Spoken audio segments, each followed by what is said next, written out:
고린도전서 16장 19절부터 22절까지 말씀 보겠습니다. 네, 이번 주 하고 다음 주 하면 고린도전서도 끝이 납니다. 고린도전서 16장 19절부터 22절 한 절씩 교독하겠습니다. 아시아의 교회들이 너희에게 문안하고 아굴라와 브리스가 나와 그 집에 있는 교회가 주 안에서 너희에게 간절히 문안하고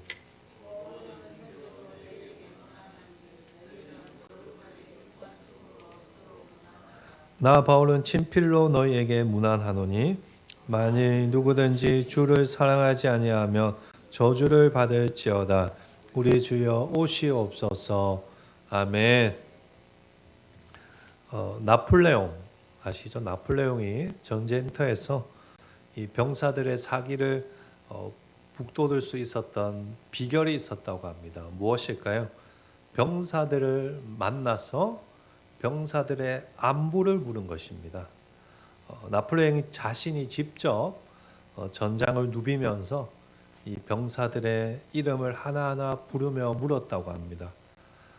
우리 김일병, 우리 한국 사람식으로 표현해서 김일병, 자네 고향에 계신 어머니는 건강이 좀 어떤가?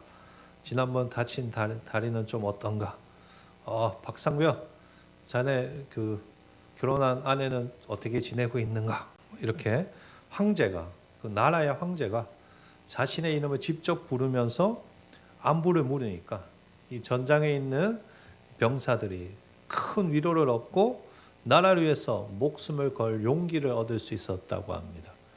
우리가 살아가면서 느끼는 것 중에 하나가 누군가 나를 기억해주고 내 형편을 물어봐 준다는 게 참으로 힘이 된다는 것입니다.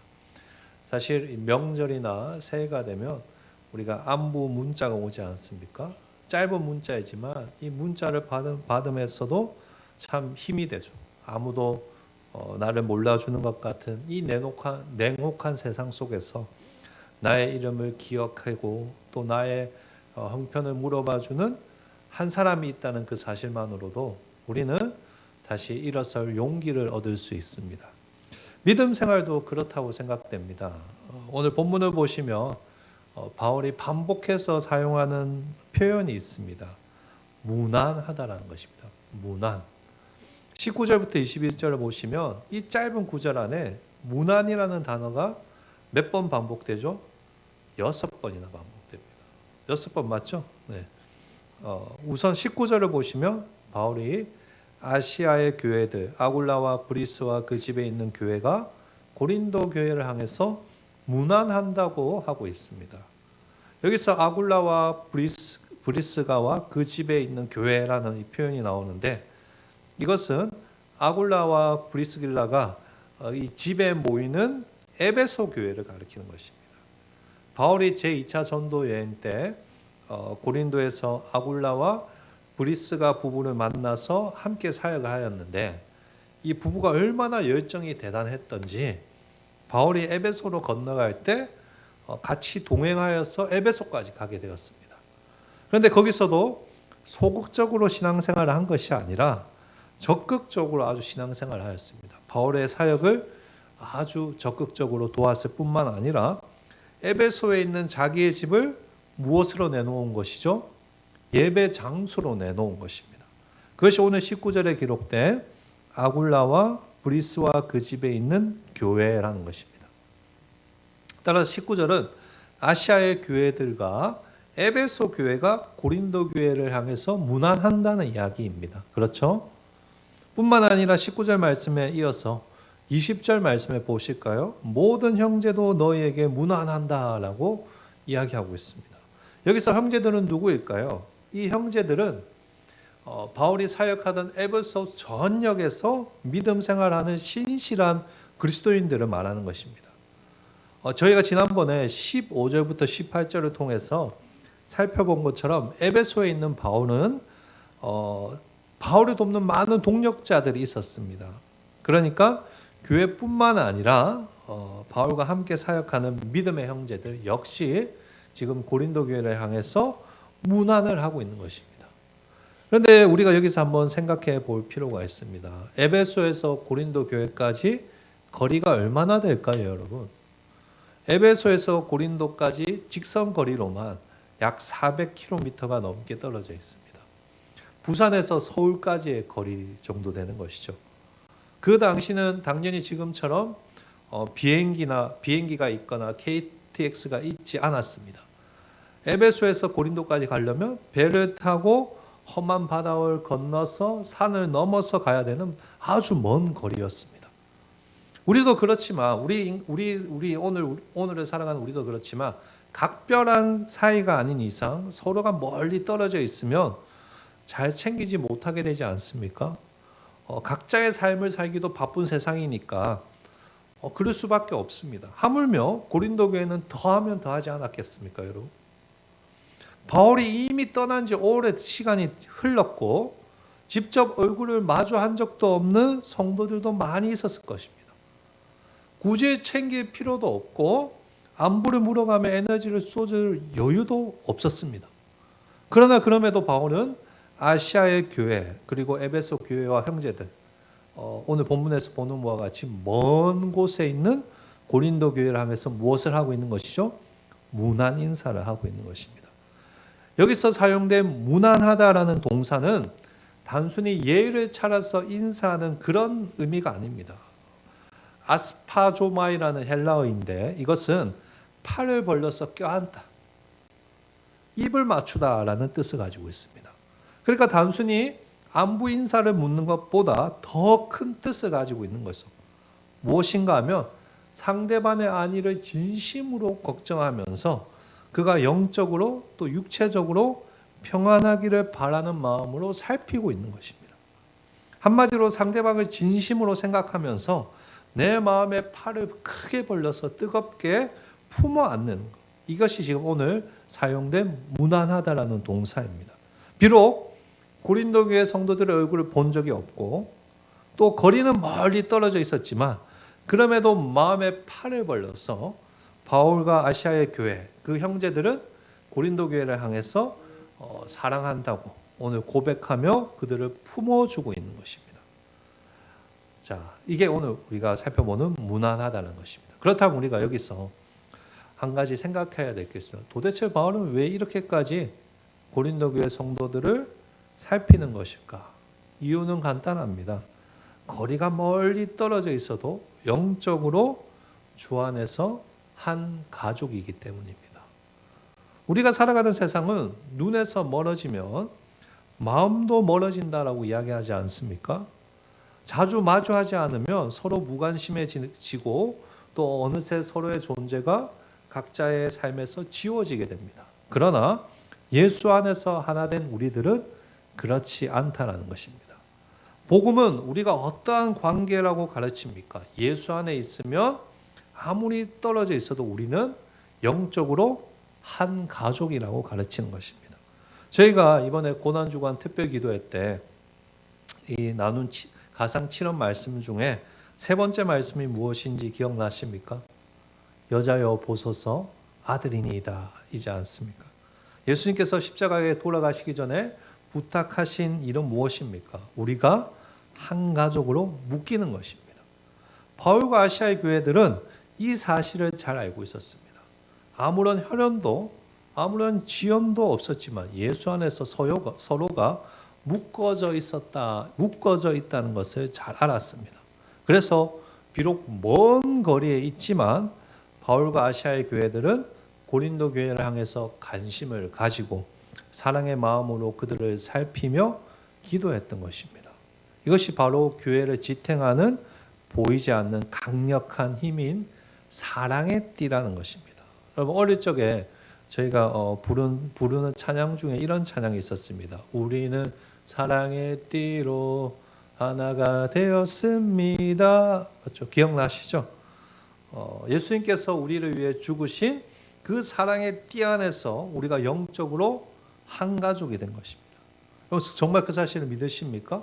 여러분 오늘 우리가 이 자리에 있는 것은 예수님의 사랑 안에서 묶여져 있기 때문입니다. 여러분 옆에 성도님 얼굴 한번 보실까요? 한번 얼굴을 보십시오. 네.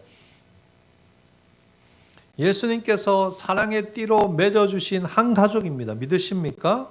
비록 같이 한 집에 살지 않고 성씨도 다르고 고향도 다르고 또 혈연으로 맺어진 식구는 아닐지라도 예수 그리스도의 보혈로 맺어진 영적인 식구입니다. 한 집에서 같이 밥을 먹는 사람들을 식구라고 하듯 우리는 주님이 주시는 생명의 떡을 함께 먹는 영적인 식구들입니다. 이번 주에 우리가 성찬식을 하지 않았습니까? 성찬식 할 때 떡과 포도주를 먹었죠. 우리가 그 포도주와 떡을 먹으면서 무엇을 확인하였습니까? 우리는 주 안에서 주의 보혈로 하나 된 가족이다. 이걸 확인하는 것입니다. 그러므로 어떻게 해야 될까요? 바울과 아시아 교회가 그렇게 고린도 교회를 생각하며 무난한 것처럼 우리 역시 적극적으로 서로를 무난해야 되는 것입니다. 관심을 가지고 사랑의 마음으로 다른 일을 살피며 기도하며 축복해야 하는 것입니다. 그래서 20절 하반절에 보시면, 20절 하반절 보시면 바울이 뭐라고 하고 있습니까? 너희는 거룩하게 입맞춤으로 서로 무난하라라고 명령하는 것입니다. 근데 여기 보시면 독특한 표현이 있죠. 거룩하게라는 표현입니다. 거룩하게. 그냥 입맞춤이 아니라, 맞죠? 그냥 입맞춤해라. 그게 아니라 거룩하게 입맞춤하라고 하지 않습니까? 이 입맞춤이라는 표현이 우리나라 사람에게는 조금 좀 징그럽고 어색할 수도 있지만 바울 당시 이 서구 지역에서는 신뢰와 화해를 나타내는 친밀한 인사였습니다. 볼뽀뽀를 하는 것이죠. 이미 우리가 충분히 친한 사이다라는 표현이죠. 그러나 오늘 본문에서 보듯이 바울은 특별히 거룩하게 입맞춤하라고 하지 않습니까? 거룩하게 입맞춤하는 건 어떤 것입니까? 눈을 감고 이렇게 천천히 입맞춤한 겁니까? 왜 거룩하게 입맞춤을 하라는 걸까요?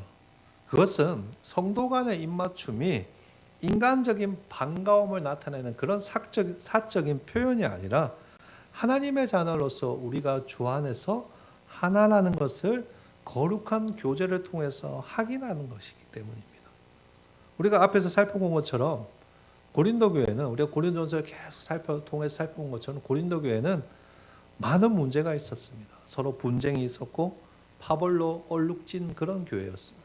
서로를 비난하고 서로를 정죄하고 그래서 교회 안에 분파가 생기고 상처가 매우 깊었습니다. 그래서 바울은 너희들도 거룩하게 입맞춤하고 서로 무난하라고 부탁하는 것입니다.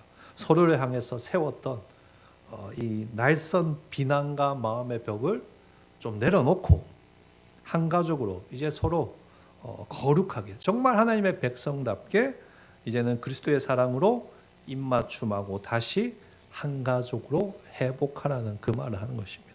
우리 역시 마찬가지입니다.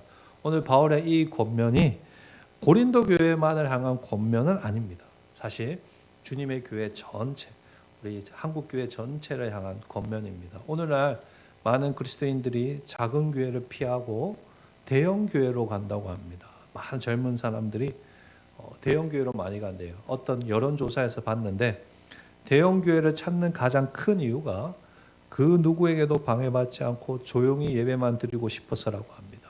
1위입니다. 1위. 즉 누군가 나를 아는 척하는 것, 챙겨주고 인사받는 것을 굉장히 부담으로 느낀다는 것이죠.